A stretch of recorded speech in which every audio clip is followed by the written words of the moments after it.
A. Merekonstruksikan informasi tentang masyarakat dan kebudayaan melalui sistem pendidikan di Indonesia. Menurut Sibombing dan Indorja 2003 bahwa masyarakat adalah produk lingkungannya. Lingkungannya akan membentuk karakter masyarakatnya karena pendidikan dan kaitannya dengan lingkungan tersebut. Antara pendidikan selalu berkaitan dengan masyarakat sehingga sesungguhnya pendidikan berada di tengah-tengah masyarakat. Dengan demikian, kebermaknaan pendidikan justru untuk masyarakat atau untuk semua. Dari uraian di atas dapat dipahami bahwa lembaga pendidikan tidak dapat dipisahkan dengan masyarakat kita sendiri. B. Misi pendidikan persekolahan. Dengan banyaknya kaum terpelajar menunjukkan bahwa visi pendidikan sekolah tercapai seperti diketahui. Misi pendidikan lembaga sekolah ada tiga, yaitu pendidikan kepribadian, pendidikan kewarganegaraan, dan pendidikan internasional.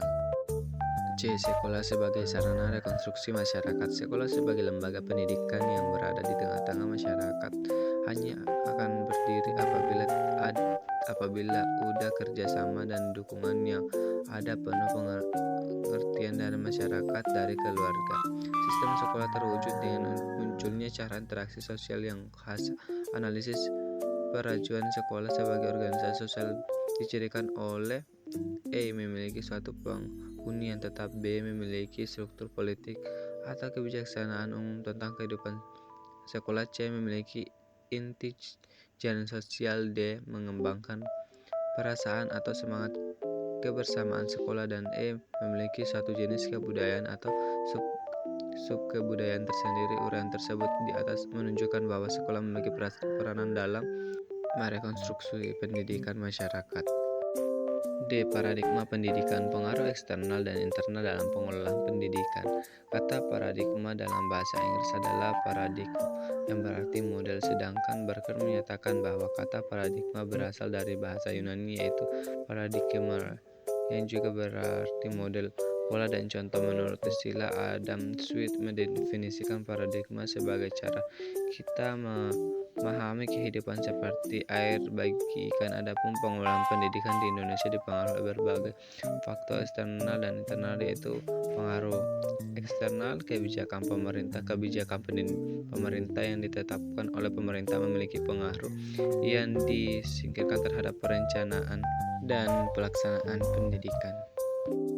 B. Lingkungan sosial dan ekonomi. Kondisi sosial dan ekonomi masyarakat berperan dalam melakukan akses dan kualitas pendidikan. C. Perkembangan teknologi. Teknologi informasi dan komunikasi telah mengubah secara pendidikan dikelola dan dilaksanakan. Penggunaan teknologi dan pendidikan memungkinkan akses yang lebih luas terhadap sumber belajar dan membangkitkan afirmasi dalam pengolahan data dan informasi. D. Persaingan global. Dalam era globalisasi, lembaga pendidikan dihadapkan pada persaingan yang semakin ketat. Hal ini mendorong lembaga pendidikan untuk meningkatkan mutu dan relasi kurikulum agar dapat tersaing di tingkat internasional.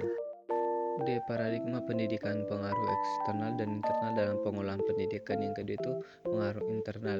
Ada dibagi menjadi beberapa bagian. Yang pertama, kualitas pengajar, kurikulum dan metode pembelajaran, budaya sekolah, dan manajemen pendidikan.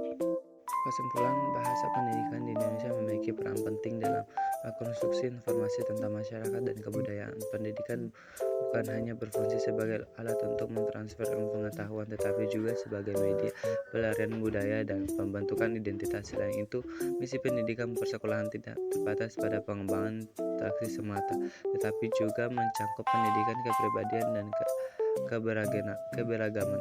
Paradigma pendidikan di Indonesia dipengaruhi oleh faktor eksternal seperti kebijakan pemerintah dan perkembangan teknologi, serta faktor internal seperti kualitas pengajaran dan budaya sekolah. Faktor-faktor ini mempengaruhi cara pendidikan dikelola dan disampaikan.